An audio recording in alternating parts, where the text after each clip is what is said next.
like to thank you for joining us on the broadcast live, sharing all those details. We will keep our eyes peeled for the leaders' meeting that is slated to take place tomorrow, as well as other crucial bilateral meetings that are lined up. We are, in fact, now getting to know that there is a bilateral meeting that has just commenced between Xi Jinping and Turkish President Recep Tayyip Erdogan. Meanwhile, joining us on the broadcast is Mr. Paul Goncharov. He's a financial analyst from Moscow. We also have with us Mr. Keith Vaz. He's a former minister in the UK. He's joining us live from London. We also have William Yang. He is an analyst from Taipei. I'd like to come across to Mr. Goncharov first.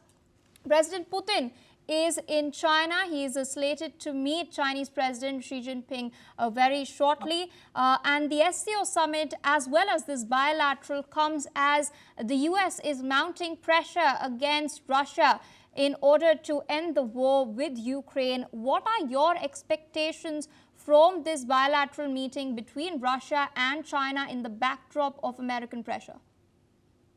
Well, I think that the more America has chosen to go away from the consultative approach to a forceful, demanding approach, it presses the world together.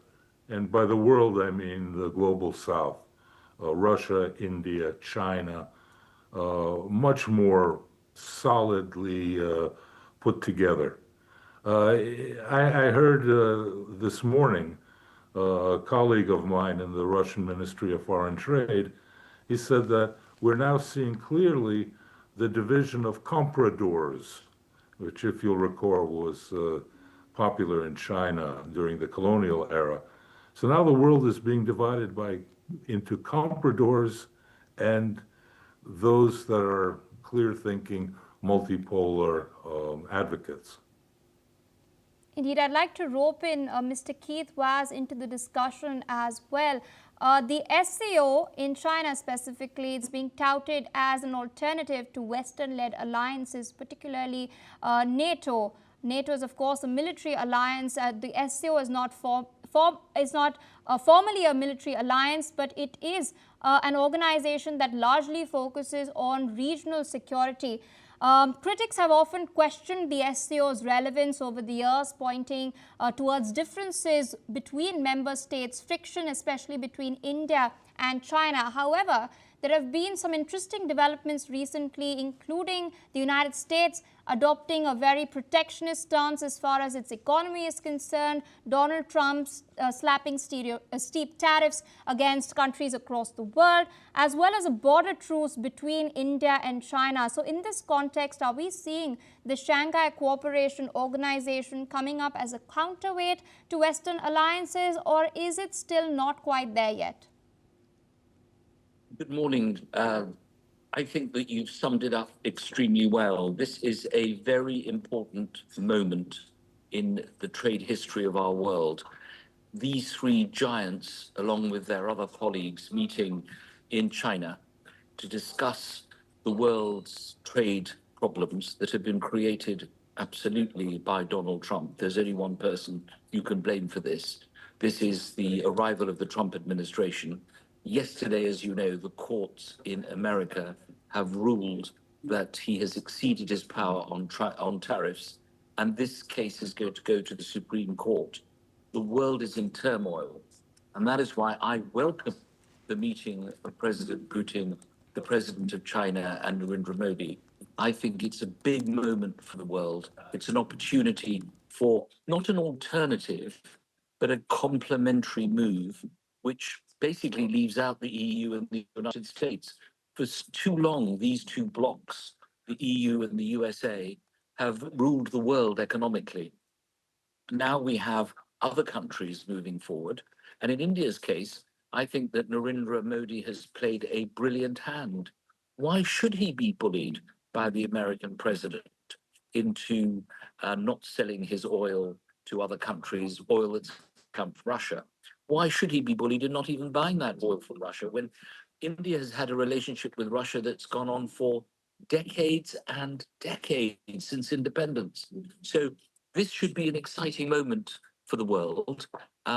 And it's something that the three leaders, plus their colleagues from Turkey and other countries, should be able to grab. And I hope that they will do so, because I think it's important that they do. I'd like to also rope in Mr. William Yang. Thank you for waiting, rather patiently listening to our other panelists as well. We've seen a bilateral meeting take place between Xi Jinping and Narendra Modi. Their last bilateral was in Kazan on the sideline of the BRICS summit. And the Indian Prime Minister is visiting China after a gap of 7 years. So despite its differences with China, India, which is a member of the Quad grouping, is resetting its ties with Beijing in a way. There are reports now coming in from American publications such as the New York Times that Trump might not make it to the Quad summit this year. So how does it augur for the security aspect of the Indo-Pacific at large?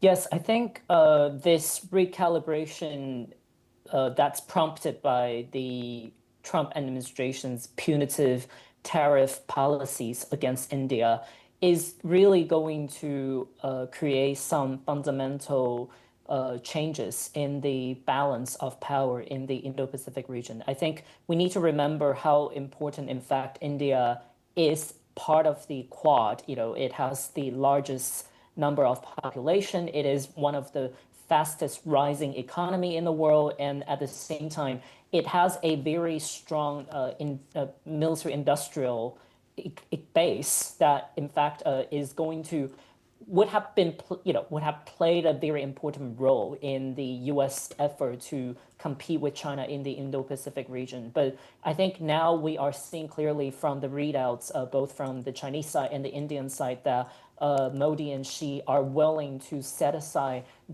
fundamental differences and try to find a way to move forward on some of the most strained and contested issues bilaterally, and focus more on, I think, the areas where I think opportunities for cooperation is really, there, which is the bilateral economic and trade ties.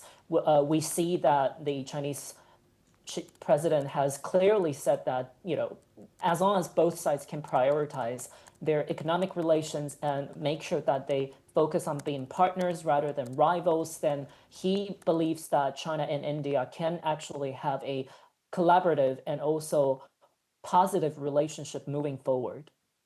All right, I request all my guests to stay on with us on the broadcast. We're tracking some other updates that are coming in from the ground in Tianjin. We're now learning that Chinese President Xi Jinping and Armenian Prime Minister Nikol Pashinyan have announced the establishment of a strategic partnership between China and Armenia. The announcement has come during their meeting in Tianjin on the sidelines of the Shanghai Cooperation Organization Summit. Xi has called the move a milestone in bilateral relations, stressing mutual support as well as cooperation in the Belt and Road Initiative and stronger people-to-people exchanges. He's also backed Armenia's interest in joining the SCO. Meanwhile, Prime Minister Pashinyan has praised China's development under Xi Jinping's leadership and reaffirmed Armenia's support for the One China principle and stated that the partnership will elevate ties to a new level. Both sides have signed a joint agreement and multiple cooperation documents to mark the new era in relations. With us on the broadcast, Mr. William Yang, I'd like to rope you in regarding this development. Armenia has now formally recognized the One China policy. How would you react to this?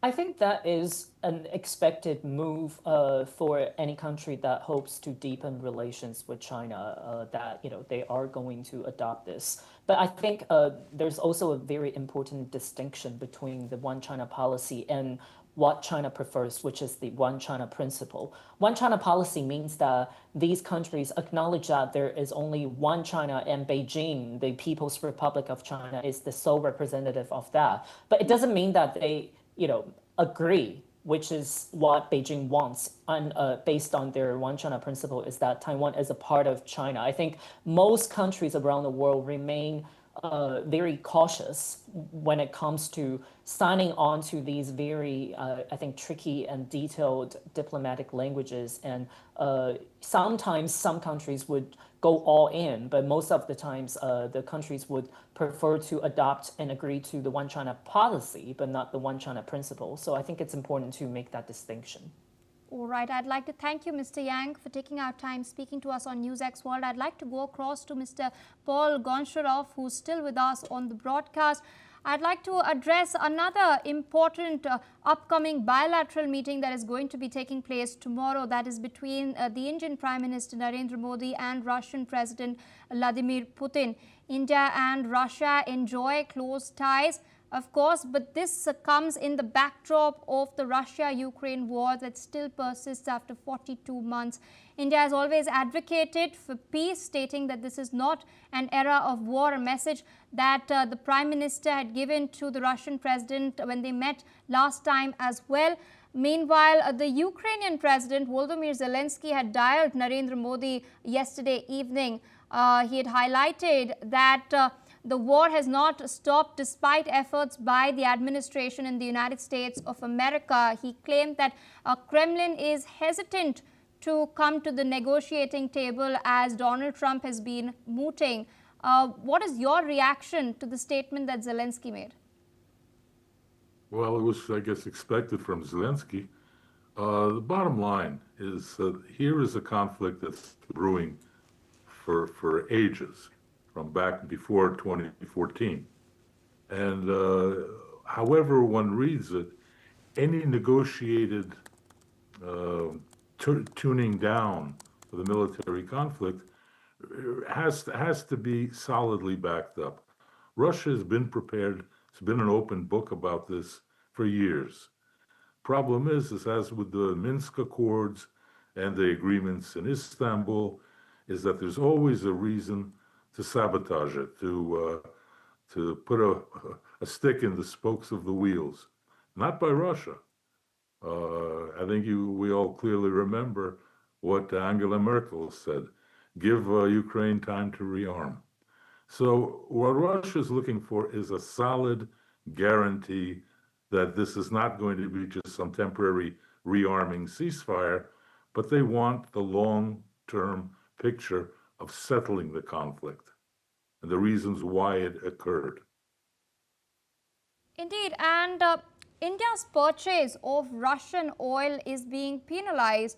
The Donald Trump administration has slapped 50% tariffs. Some of Trump's close advisors, including Peter Navarro, has come out and stated that this war is Modi's war, which is quite an interesting statement. While the US does have concerns regarding its own economy, it is in a protectionist posture at the moment, but is slapping 50% tariffs against India really fair in this context? Because India does not seem to be backing down.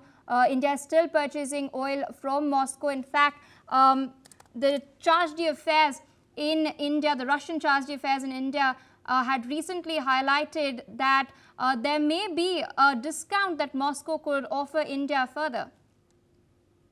Well, despite the insulting statements by Navarro and others, I think India is taking the correct position. Stand firm. Don't give in to this blackmail, because it's the ultimate in hypocrisy. When America buys Russian uranium, when America buys Russian fertilizers, where America buys oil-derived products, as well as the European Union and others, and then to expect India to act differently. This is not cooperation. It is coercion, enforced coercion. So I think India would be well advised to stand firm and see how long the United States is willing to put up with the lack of success in this particular tariff war. One final question from you, sir. President Putin will also be meeting his Iranian counterpart, Masoud Pezeshkian, on the sidelines of the SCO Summit. This is in the aftermath of the E3 powers, Britain, France and Germany, threatening sanctions against Iran over its nuclear program. The United Nations has backed this ultimatum, this snapback move. How do you think Iran will then proceed from here? Well, snapback or not, Iran has stated its path is clear. They will be developing nuclear energy. Russia is behind that. Russia is willing to stand as guarantor. What more can one really say? It's a record that has a skip in it and it keeps repeating.